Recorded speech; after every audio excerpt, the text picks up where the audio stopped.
샬롬 할렐루야. 마태복음 13장 3절에서 9절.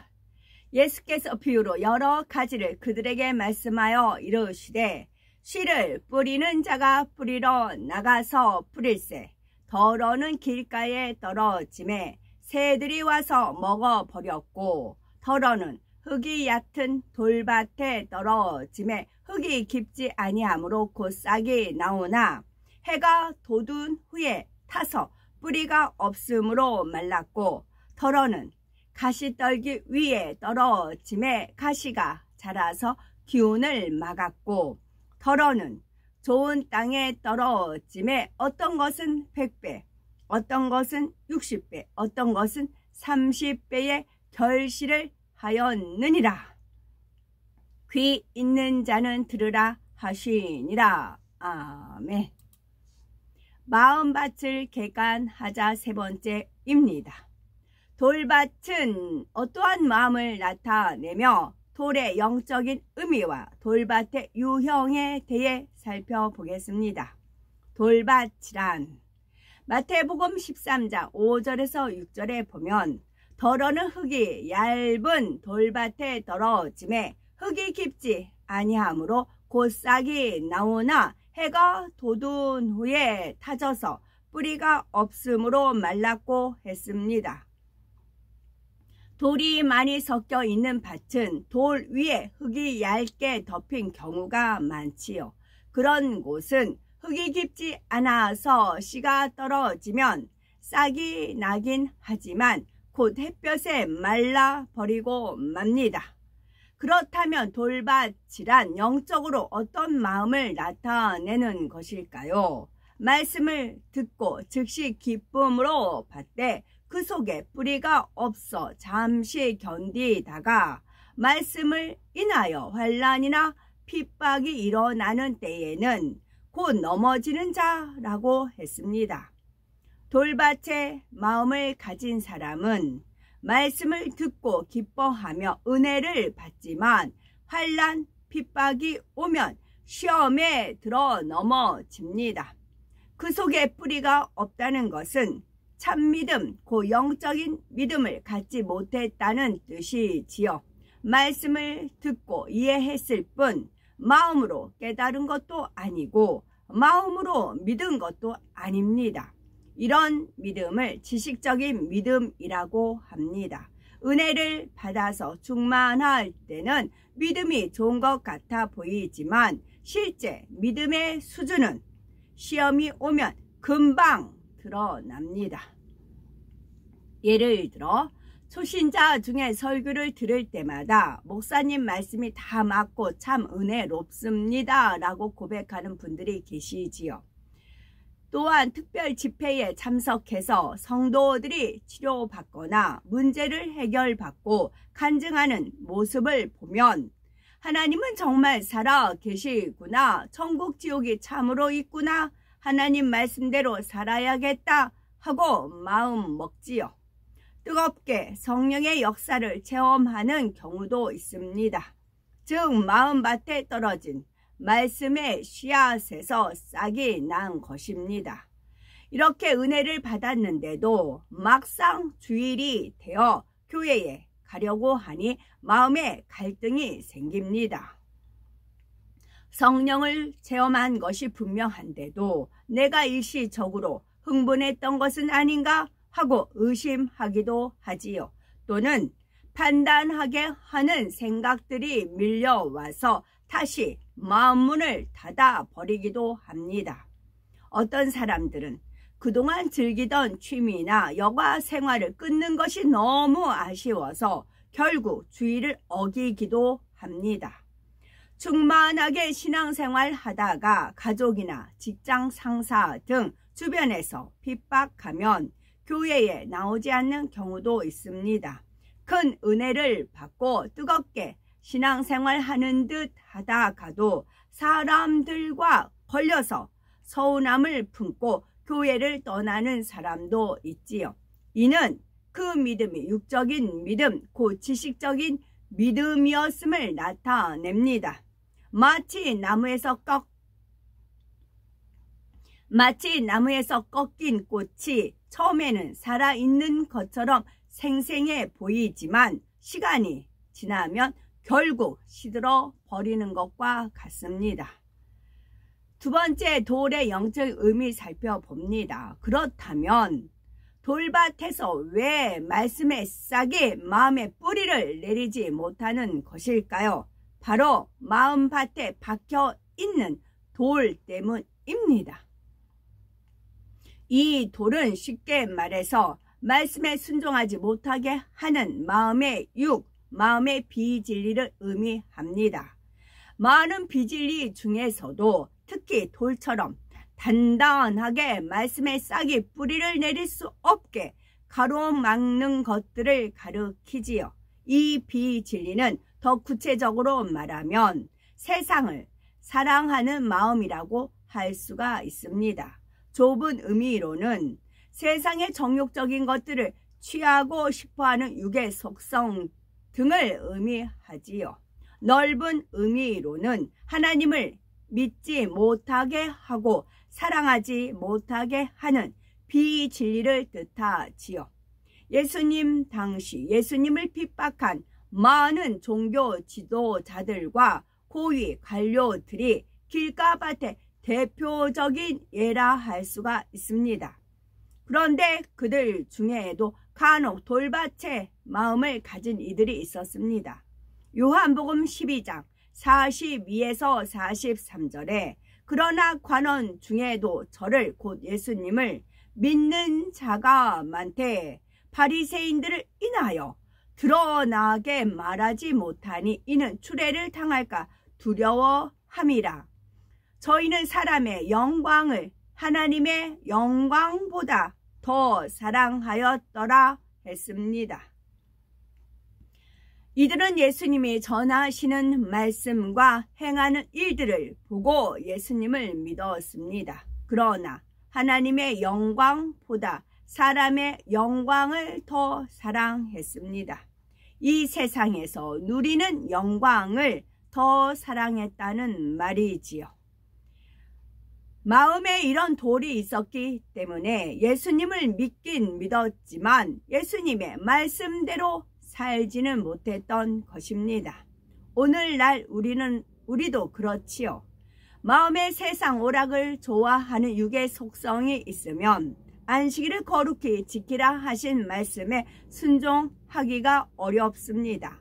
또 마음속에 욕심이라는 돌이 있는 사람은 온전한 11조와 헌물을 드리라 하신 말씀에 순종하지 못합니다.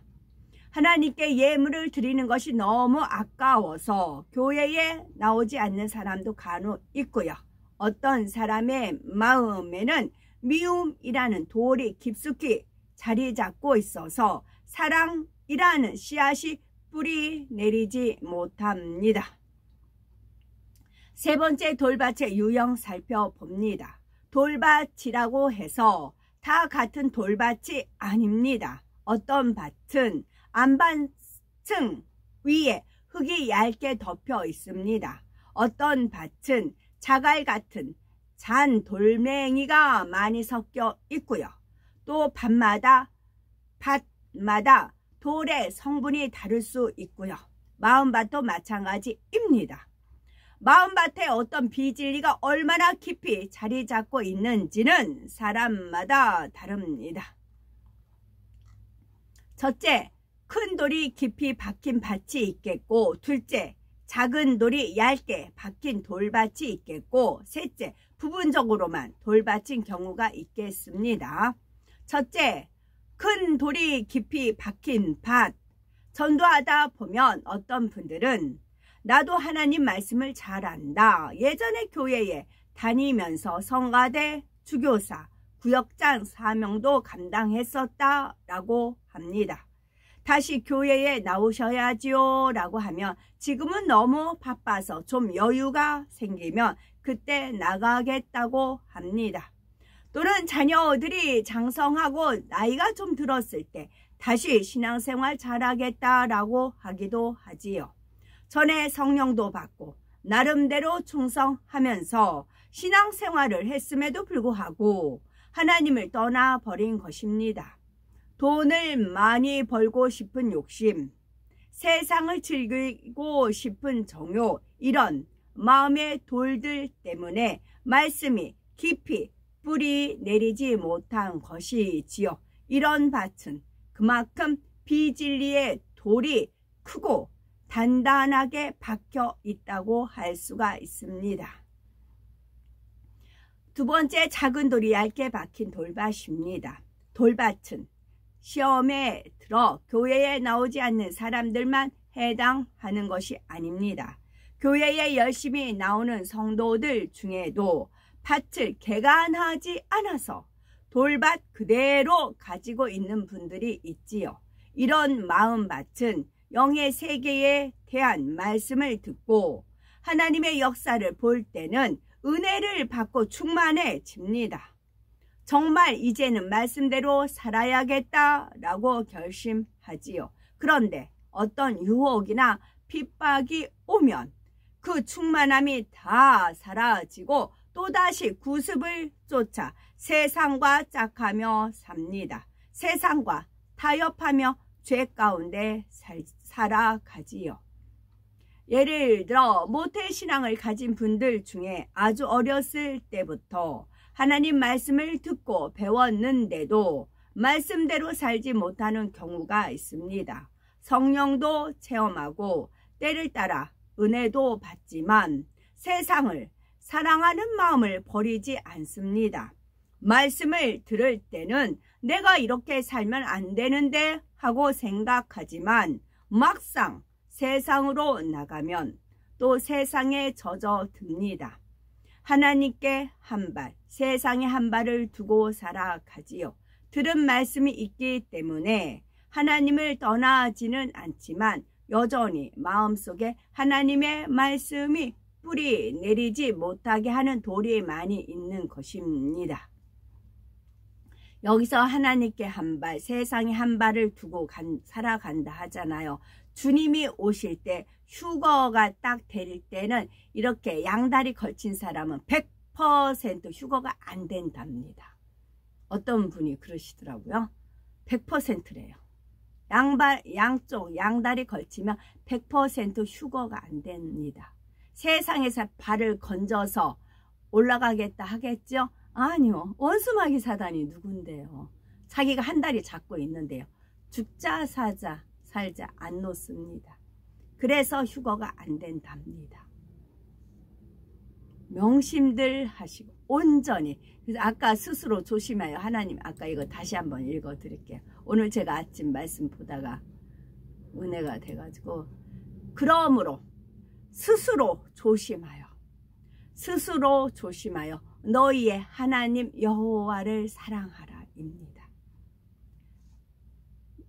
하나님 여호와를 사랑하는 것이 스스로 잘 되지가 않아요. 그래서 스스로 조심해야 돼요. 삼가 조심해서 하나님을 사랑해야 되는 것입니다.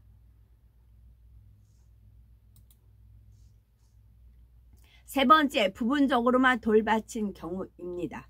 이런 밭에서는 부분 싹이 자라서 열매도 맺습니다.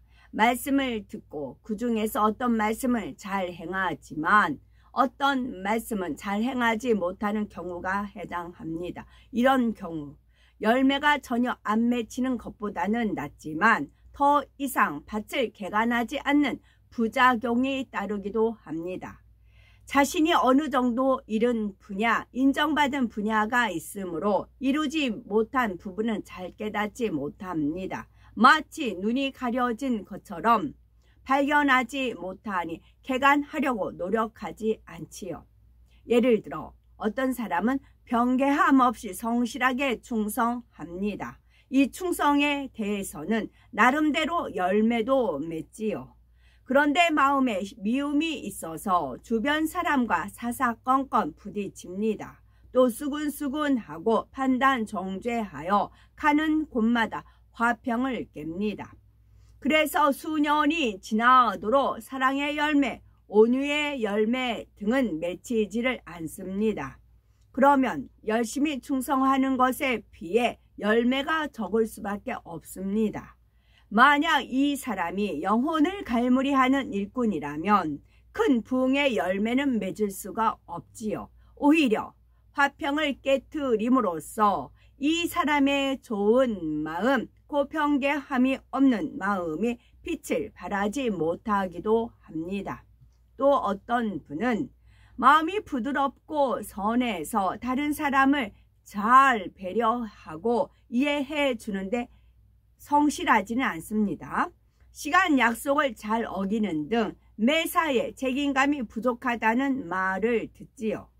수년이 지나도 이런 모습이 변하지 않습니다. 이런 경우에는 화평이나 사랑 분야는 어느 정도 싹이 나고 자랄 수도 있겠지만 고든 마음을 이루기는 어렵지요.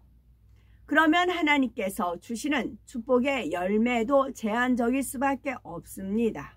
이 사람의 화평함의 분야를 크게 사서 사명을 맡긴다고 해도 중요한 사명을 맡기기는 어렵습니다. 이런 분이 회사를 경영하고 있다면 하나님께서 축복을 많이 주고 싶으셔도 그가 감당할 수 있는 만큼만 주실 수밖에 없지요. 이처럼 오랫동안 신앙생활 했는데도 어느 한 분야의 열매가 맺히지 않는다면 부분적으로나마 돌이 있는 것입니다. 그 분야의 마음은 돌밭에 해당하지요. 이런 부분을 발견해서 개간하기만 하면 신속하게 영으로 들어올 수가 있습니다. 돌밭을 개간하는 방법이 있겠고요. 하나님께서는 아무리 척박한 돌밭이라도 포기하지 않으시고 씨를 뿌리고 또 뿌리십니다. 때를 따라 은혜의 단비를 내려주시지요. 우리가 하나님의 사랑을 의심하지 않고 마음밭을 열심히 개간하는 것이 믿음입니다. 하나님의 수고와 인내가 헛되지 않도록 신속하게 옥토밭으로 개간하여 실한 열매를 풍성하게 맺는 우리가 되셔야 되겠습니다. 아멘.